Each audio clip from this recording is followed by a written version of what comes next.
We need more listings across the country. We're starting to see those come back in the market, but as quickly as they come back, they get snapped up by buyers across the country.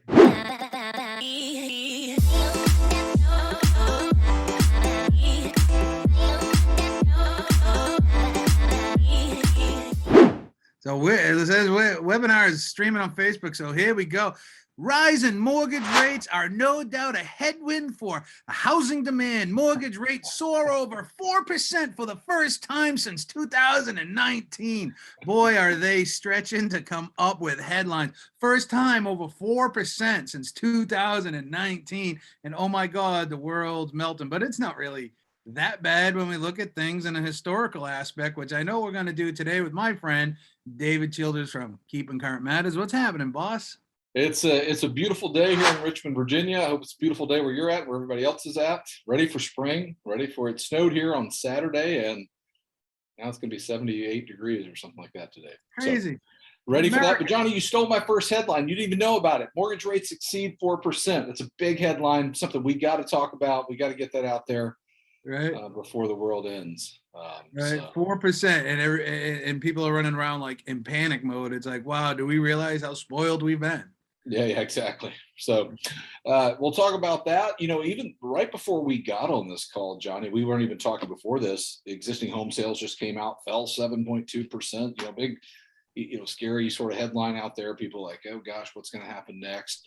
Yeah. I'm going to kind of go on a deep dive into inventory, give you everything you need to know about what's happening with inventory across the country. The good news, the bad news, all of it. We say at KCM, there's not good news or bad news. It's just the news. And so I'm going to give you that.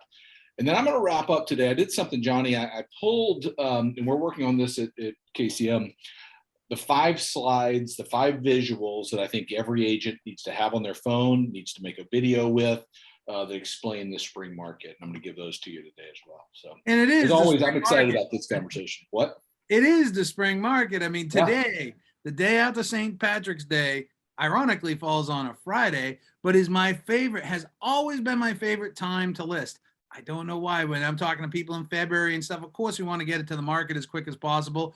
But boy, I'll sign that listing in January. I'll sign it in February. But it was always the day out. If I had to say there was one day out of the year, out of 365 or 6, depending on what year it is, which is my favorite, it would have been today, right? Yeah. And here we are. Spring market is upon us. So what news do we have, David? What do you want to talk about first? So let's kind of start with this interest rate piece. I'm not saying this is an alarming piece, but let me share my slides so let me get all that ready and share it with you. But you kind of stole my thunder there, Johnny, about the. I'm sorry. I before this is how I prepare. I go in there and I search for mortgage news, and then I do it by the last 2 weeks or so. Mortgage rates exceed 4%. The weekly monitor from Freddie Mac came out yesterday, 4.16%. They say the 30-year fixed rate mortgage exceeded 4% for the first time since May 2019. Federal Reserve's raising short-term rates and signaling further increases means mortgage rates should continue to rise over the course of the year. While home purchase demand is moderated, it remains competitive due to low inventory. We're going to talk about that, suggesting high house price pressures will continue during the spring home buying season. I'm gonna take down this slide for just a second, stop sharing. The reason I brought this up, again, it's, I think you're right, Johnny, and us being very spoiled with low rates for the last couple of years, but really for the last 10 plus years. I always tell folks between 2010 and 2020, the average 30-year fix bounced really between about 3.5% and 5%. That's the rate environment we've been in. Certainly in prior decades, much higher. Early 2000s, as high as 7-8%. And we know the story about the 70s and 80s, very, very high in the 30-year fix. So the one thing I want to draw out about this, we talked 2 weeks ago, Johnny, about kind of some of the instability in the world, and hopefully that, gets resolved. We want to see that get resolved just for the people that are involved, and our hearts go out to them. But, one of the points that I said is this kind of has paused the rise in interest rates, but don't expect it to hang around. And we're seeing exactly that happen.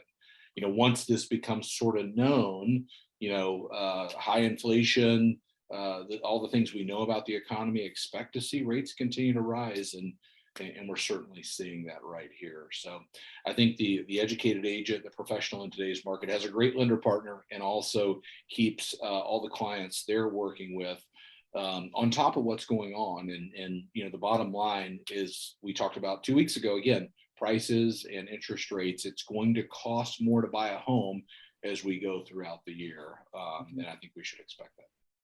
It's going to be interesting because typically there, if we look at, 6th grade economics of supply and demand, as supply goes up and demand goes down, prices will usually go down, or as supply goes down and demand goes right, that whole thing. But right now the demand's still high, prices are going high, and interest rates going high. So at some point there's going to be an access point, one would think, through historical factors, where something starts to go back down.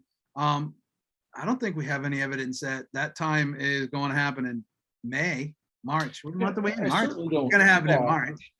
I even think at 4 and 5%, we're still likely to see a lot of demand in housing. Just to put that into perspective, I don't see any experts saying anything other than the rising price will moderate the market. Right? Do I believe the frenzy will last? Certainly the frenzy will not last. And I think all of us that are consumers, to your point, at some point, folks say, I'm not a buyer, and that's likely on the lower end. So it does take some people off the sidelines. Affordability does come into play here. We're watching affordability across the country, and it's certainly, I would say, a crisis on the lower end of the market in every, city across the country. But people can still afford homes. They're still buying them like crazy. And so I think you're likely to see that moderate the market, and certainly experts are saying that, as it gets more expensive, that's what you should expect for this year. Me personally, I'm more worried about inflation than anything. Heating your home, put food in your home, getting the things that you need on a daily basis. If those things go, maybe it's 12%, 15% of your budget, and all of a sudden that shoots up to 20%, 25%, that is going to put a big dampening on your available funds for a budget. So that's the thing that I watch the most, the interest rates and all these other things. I mean, we got tax benefits that we can use to leverage that off the backside, and at the end of the year and everything. So I don't see that slowing us down, but keeping an eye on this inflation thing is really the thing that I think. Yeah, and I think you're right. And I'm going to kind of sort of nod to that at the end. One of the things I believe a visual you should shoot a video on, you should have on your phone, is how housing has performed in inflationary times, and I'll give that to you. But no doubt that's going to play a role in the economy and in people's lives overall, not just housing, right? But housing is going to be impacted by that. Rising energy prices certainly play into that in a big way. So I think the one topic I would bring up that just came out, I have a screenshotted an article on my phone here. Existing home sales fell a little over 7% in February. Big headlines out there right now. And so what I thought we'd do is kind of take a deeper dive into housing inventory. My goal here is to give you everything you need to be the expert on inventory, and certainly bringing your local market information into the picture is going to be key. Every Monday morning I do a deep dive at 11 a.m. I do it, or Kate from our team does it, where we take a topic and go deep on it. And I think inventory is something we need to be educated on. And so let me give you a little bit of perspective there, Johnny, and then it's always so good to hear, the ideas that you have about how agents can get this out in the market, how they can make a video, how they can get the message out there on inventory. But if we start sort of in this place, this change in inventory year over year. So this is February this past year, 2022, as compared to February last year, 2021, down about 25%, 24.5% on average. And you can see, depending on the state that you live in, how far down it is. You can also go back and grab your local market information and say, hey, February last year, what were actives and pendings at? What are they at this year? And you can make your own, say, hey, it's down 25% nationally, but here's what it is locally in our market. Be the educator in that aspect. If we look at change in inventory month over month, so this compares January over February, not down quite as much, but still down a little over 8%, 8.1% on average. I'm going to show you some graphics that kind of help explain that. But, looking at February down in inventory, but I want to bring you kind of the flip side to that coin because, the headline is going to be existing home sales fell in February, and certainly people are going to read into that. What does that mean? I don't know that there's anything you can extrapolate out of that, but what we can say from, with confidence based on the data from Realtor.com during the final 2 weeks of the month, meaning of February here, more new sellers entered the market than during the same time last year. So down, but we're seeing more listings come to market. They go on to say, however, with 5.8 million new homes missing from the market and millions of millennials and first-time home buying ages, housing supply faces a long road to catching up to demand. So some of that demand will be moderated by rising prices, by rising interest rates. But as we look at listings and we look at where we're at in the year, we can definitely say listings are making a comeback. And this is a look going all throughout last year, sort of the seasonality with listings. And then you see January and February adding more listings as we bottomed out towards, sort of the end of the year.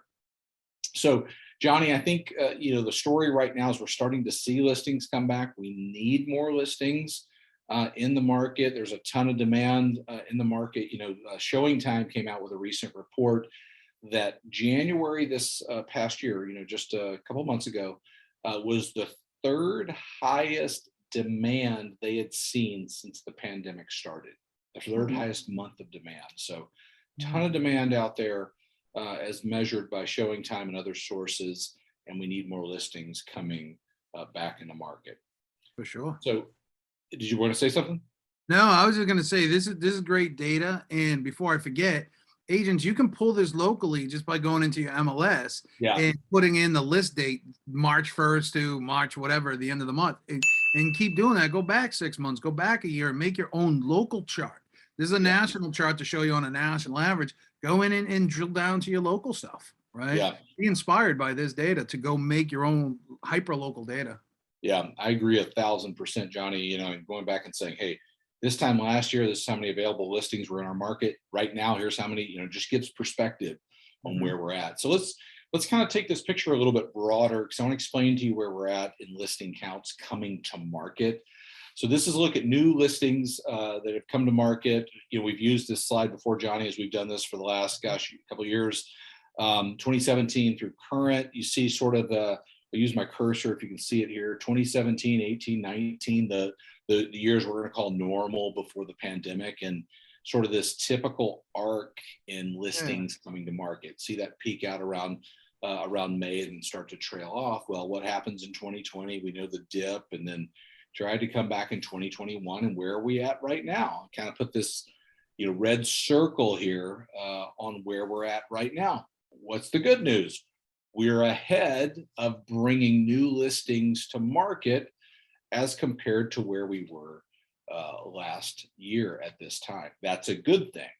We're not quite where we were in 2020 prior to the pandemic starting, but we're getting close.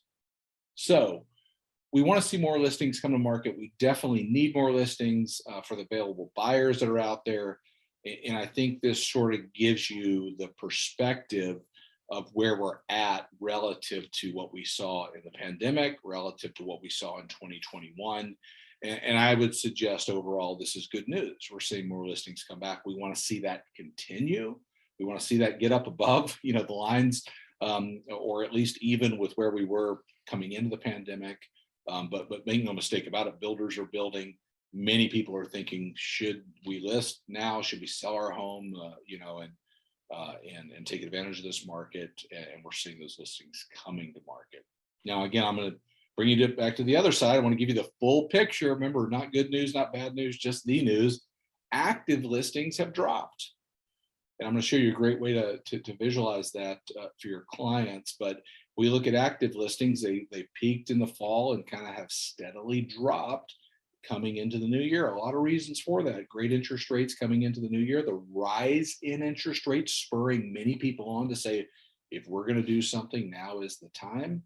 And we're seeing those active listings drop as more and more people attempt to go out and look for a home and ultimately put a contract on a home. Now let's take kind of the same look that we had before. This look right here that I just went over, the new monthly listings. Let's do that with actives. All right, where are we at in actives? Not the same story as where we were. And so this becomes interesting. So let's look at our normal years again, 2017, 2018, 2019, before the pandemic. 2020 pandemic comes along and we just see this massive amount of demand that is, sort of taking away from this pool of active listings as things sell very, very quickly. 2021 comes along, trying to get out of the woods. We start to come back up where we were declining, at this time that year, last or in 2020. And where do we stand right now? This is where we're at in active listing counts. So very, very low. Now, I believe I used this slide last week, Johnny. I can't remember if we had it updated for February, but I now have the February information. The best way to articulate this, Colin's getting to me, is this graphic right here. It's the changing composition of active listings. And I would use this graphic, and I'm gonna kind of foreshadow to what I'm gonna do in a minute. I would have this on my phone. I would make a video about this. I would be getting this out there because this answers the question, what's happening with housing inventory in this country? Why are prices rising? What is that all about? This looks at new listings each month, and then the green is the previous month's carryover in listings. So going back to August of last year, we have listings that come in to the market every month, and we have stuff that didn't sell the previous month that sort of carries over to the next month. And what do you see? You see these new listings trailing off towards the end of the year and coming back up January and February. But what do you also notice?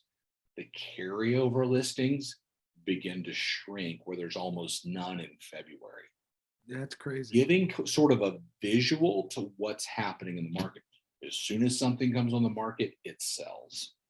So, prospective buyers you're working with, folks that are thinking about,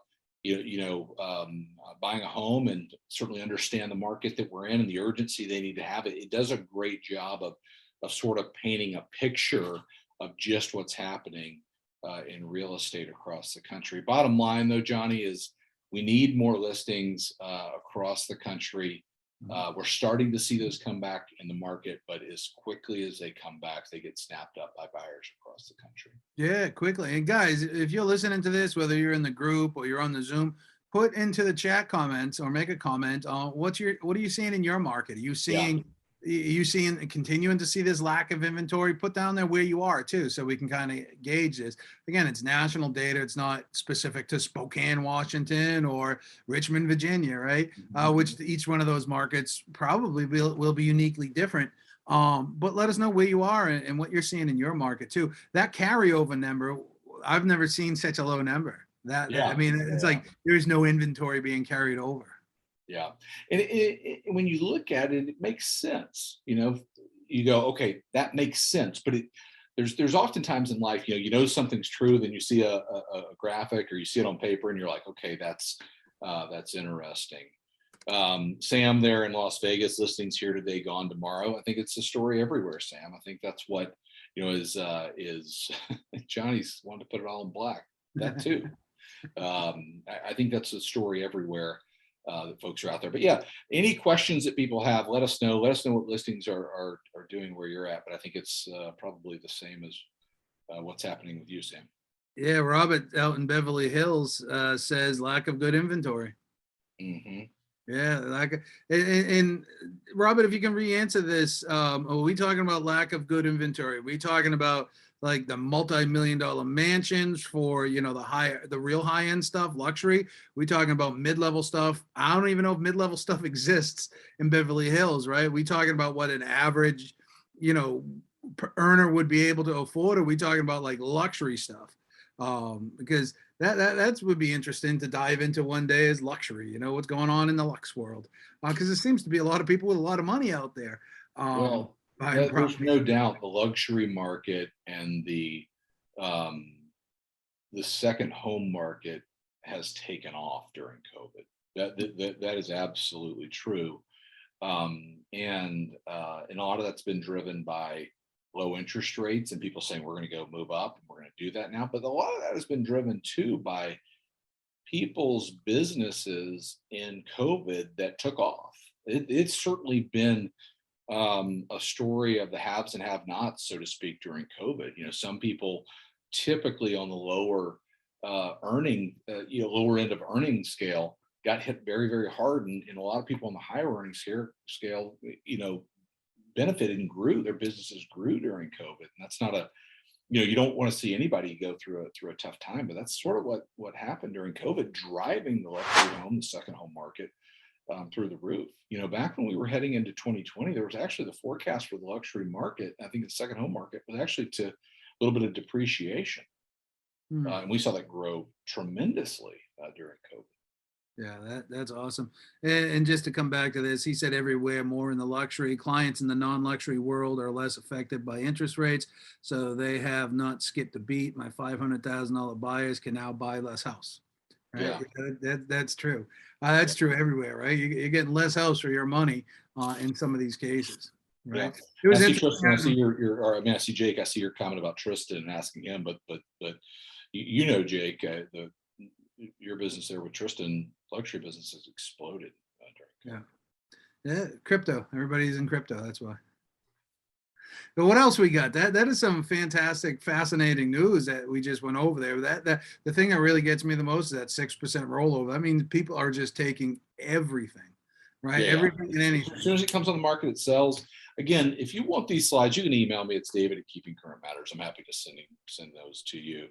I want you to have those to get them out there and make a video with, whatever you are going to do with those, because I think this is the message we need to get out there and be the educator in the market. So I'll kind of wrap up this, spend a couple minutes on this, Johnny. Graphics, I kind of picked this, hopefully we're seeing some flowers blooming out there across the country. Graphics every agent sunflowers, no doubt. have on their phone this spring. Whether you record a video with it, you have it on your phone, and you just you're talking to somebody and you say, it's a great question. Let me show you this. Let's sit down next week and talk about it, whatever the case may be. Being the educator is the key to today's market. But first one, I'll kind of go back to where I just was, changing composition of active listings. This, in my mind, does the best job of explaining just what's happening with inventory. As soon as it comes to market, it sells, and you can walk someone through that, the new listings, carryover listings, and notice how that green portion just vanishes as we've gone through the years. The next slide, and if you've been following us here, you've seen this one before. People have asked, why are we in the situation we're in with inventory? I think this graphic does a better job than any I have seen. It's single family housing units that have been completed each year, going all the way back to the 70s. We have the 14 straight years. This is now updated with 2021 information. 14 straight years below the 50-year average in builds in this country. We literally have not been bringing product to market over the last 14 years, which has led to the deficit in homes. What happens when you have a lot of people that want to buy something and you have fewer of that item? The price goes up. And I think there are many, many people that are very concerned about prices in real estate right now. And I think they should be. I'm not saying that that's not warranted, but we can show them this is one of the major contributors to it. Low interest rates, certainly a major contributor. Rising wealth, certainly a major contributor. But this just visually, Johnny, gives a picture to what's happened with builds post housing crisis in 2008. That's look at 2010, 11, 12. I mean, those years right there are pretty thin. Yeah. Yep. And this is new construction? Yep. This is completed units. So not starts, but completed units by year. Well, look at that. We're getting back to that average annual units completed on that 2020. There. So. Yeah. We'll blow above that this year. Builders are building. We have more starts in January than since I think it was 2006, this past January. So builders, listen, if they can get the supplies, they can get everything they need. They're trying to build as fast as they can. Yeah. They see the opportunity. Next visual I would have on my phone is, what is the home price forecast for this year? This goes over 7 forecasters, the average of all these forecasts. Many people wondering, should I buy a home right now? Are we at the top of the market? Are homes going to lose value this year? What if, a lot of talk about recession and the Fed and instability in the world. What's going to happen? Well, this is what experts are saying. Now, you can either say they don't know what they're talking about, or you have to sort of listen to them on some level. You can choose what you want to do there, or what your clients are going to do. But what I can tell you is what experts are saying is we're going to see above average appreciation in homes. And I think, this average of 6.1%, I've said it for the last several months, Johnny, I think we're going to be higher than that. It'll all come out as a factor of inventory, as a factor of affordability, and what happens with interest rates and prices. So I would be the educator and stay on top of this. We're going to stay on top of it at Keeping Current Matters, and always bring this information to you. But that's a great way to say, this is what's going on. Next one, we've used this slide before. Go ahead, Johnny. I was just going to say, I'll tell you what, on this slide, if I was a bet man, which I sometimes do, I'd be putting my money on CoreLogic, because they're the keepers of the data, right? Yeah. They're the data aggregator. Everybody else was going to pull their data from, CoreLogic data half of the time, because CoreLogic has their fingers tied into all these MLSs and everything else like that. But for CoreLogic to be saying 9.6 and Zelman to be saying 3.0, even if you take those both out and create a medium, it's still at 6%. Yeah. I would say if you had to ask me today, I would go 8 to 10% easily as a target for appreciation. So that's that'll help keep folks up to date on that. The other one we talked about, inflation. This is the graphic that shows home ownership as compared to the inflation rate, going again all the way back to the 70s. In most decades, housing has outperformed inflation, which is great news. You want to be invested in, certainly an asset that is going to outperform inflation in inflationary time. See a couple times when it didn't. 2000s, just by a nose, inflation was a little bit more, but there was something going on in 2000 when homes lost almost 20% in value. And we see in the 80s kind of neck and neck there. So this one will help answer the inflation questions, as how has housing performed in inflationary times.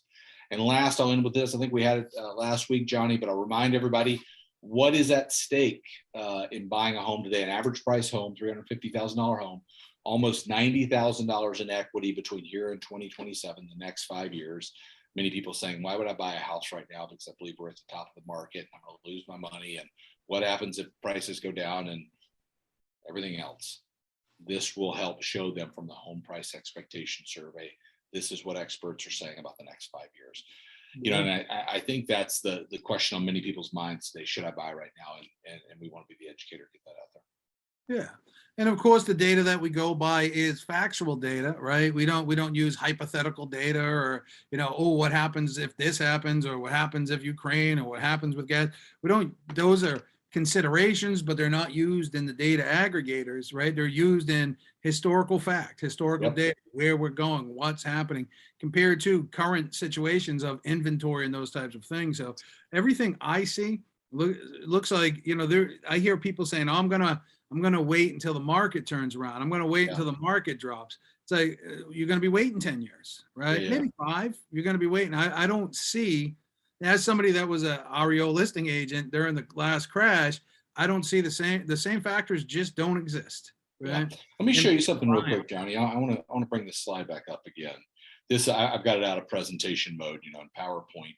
One thing, if you're ever using a KCM slide, or you have one, the source report for anything that we do is found in the notes. You see, I've highlighted it there.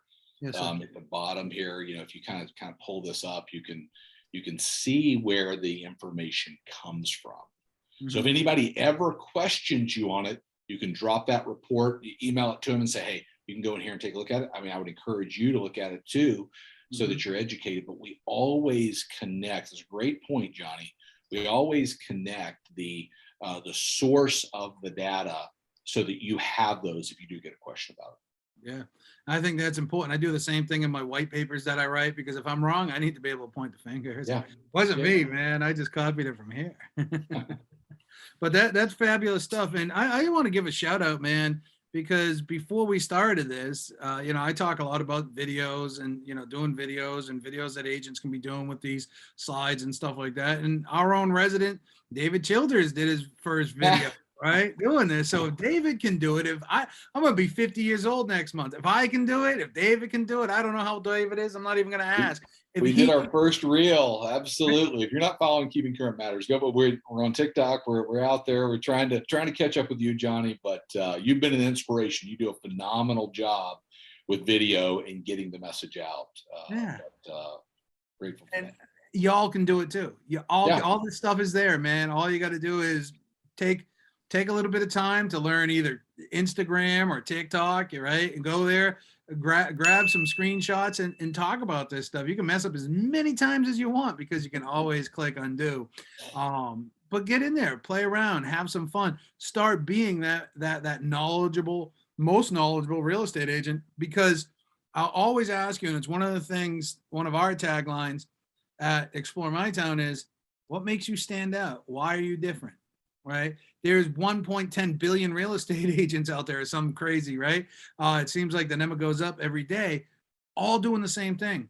What makes you different? Why do you stand out? Why are you the trusted source, right? You want people to get to know you, like you, and trust you, right? And by doing videos like this, they're building a parasocial relationship with you. They're seeing you over and over. And I can give you example after example after example of people that work with me or don't work with me that I just happen to talk and interview with, who built these relationships in their community with people they didn't even know, because the people kept continually seeing them on video. And they say, you're the person I want to go with because you're most knowledgeable, right? You're knowledgeable. Building that rapport before you even sit down. And I'll give you a story right now. One of the people that do work for us, they had a property listed several years ago. They sold it, it closed. They just listed that property again. And the seller of that property, who was the buyer originally that did not work with them, they had a buyer agent, called them to list the property again because they said, we just feel we're going to have a better experience with you. You're active on social media and we see you everywhere. Right? We haven't heard from our other agent. We don't see them anywhere or anything else like that. So by being present on social media, if you're going to be present on social media, you need a shtick of some sort. Make once a week, right? Tristan has this thing, and I'm sure he'll share it with you if you ask. He's got, I think it's called like STAY or something along. He's got this acronym that he follows. Make Wednesday the day that you're going to do your market news, or make Friday the day you're going to do your market news. Now, each Friday, you can work on it Monday, Tuesday, Wednesday, Thursday, and you release it on Friday, right? Make it a part of your, in Six Sigma, they'd call it your rhythm. What's your weekly rhythm, right? So put this as part of your weekly rhythm, and man, give it a little bit of time. Give it a little bit of time, and you'll look like an educated superhero agent that no other agents really are doing. I agree. The best agents that are out there that are winning today are doing that. Sir, I agree with that. Yeah. So everybody can get KCM for free, right? David is. They can go to trykcm.com, trykcm.com, and start a free 14-day trial. We do all this for $29 a month. If you want that information, I'll be happy to get it to you. $1 a day, right? You can't. What can you buy for $1 anymore? You can't even go to the Dollar Tree store. That's what I'm saying. So everybody go to trykcm.com. David Childers, thank you for your time. Hopefully the pollen doesn't get the best of you this weekend and you can enjoy it. Well, happy selling, everybody. Warm weather. So. Right. I'll take the warm weather too. On behalf of LabCoat Agents, thank you all for being here. Peace out. Take care. Thank you. See you, Johnny. Bye.